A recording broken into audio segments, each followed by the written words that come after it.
Project Recover is a group of volunteers that works to bring the remains of fallen Americans back home.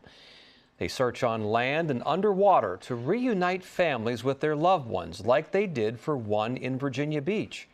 Earlier tonight, we told you about Walter Wilbermitz, the radio man who was on a torpedo bomber shot down off the coast of the Philippines.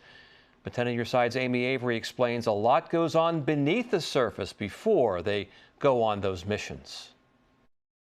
This whole window door section used to be attached right here.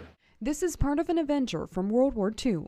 It's very rare that we actually find an intact plane. Often putting pieces together to see the full picture and putting their heads together to figure out their next move.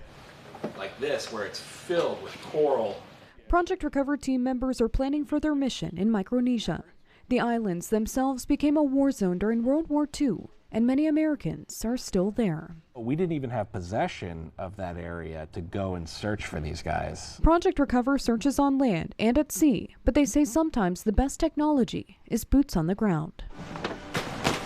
When it comes to jungle or things like that, we're definitely not intimidated. CEO Derek Abbey says their mission is to recover the remains and anything else that could help with identification. Pretty obvious things like dog tags or watches or rings or things like that, but it could also be serialized gear. Abbey is a veteran himself and says it wasn't until they teamed up with researchers from Scripps Institution of Oceanography and University of Delaware's College of Earth, Ocean and Environment that they started making major progress. And when we met this MIA group, they were really inexperienced underwater, and it was a sort of a natural marriage of they had the application for us and we had the technology, and then sort of developed that over time, became Project Recover. Professor Mark Moline says his background in science didn't at first directly lead to helping people, but now his work is helping provide answers in decades-old mysteries. When we do find something, we know that it's just the beginning of a process for closure for a family.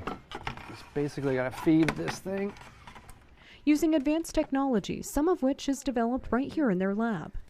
Like these underwater vehicles equipped with enhanced sensors and cameras to scan the ocean floor. We get side scan sonar of the seafloor, we get magnetometry of what we're flying over, as well as pictures. Storing info inside. And we have like leak sensors down here at the bottom.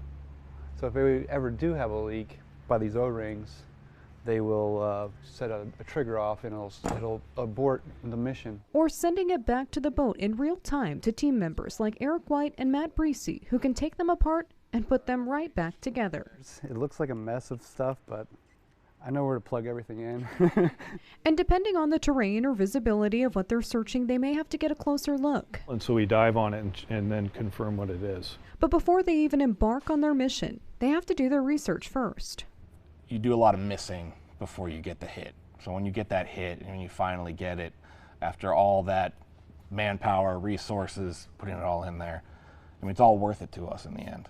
Project Recover historian Colin Colborn spends his day digging through archives or reading historical documents, working toward finding their next site. Putting together an idea along with satellite maps and modern imagery of where we should look for these aircraft. And because so many never came home, there's a lot of ground left to cover. But team members say they'll never stop searching, no matter how long it takes. It's always a challenge, and when you find these sites after all this work, it's really exhilarating, but you really know why you're doing it all the time.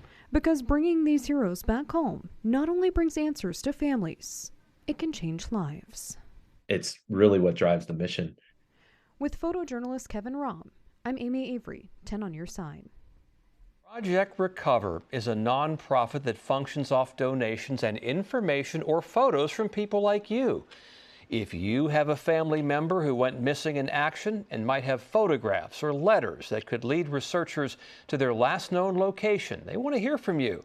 So see more information, including how to help with their mission, on WAVY.com.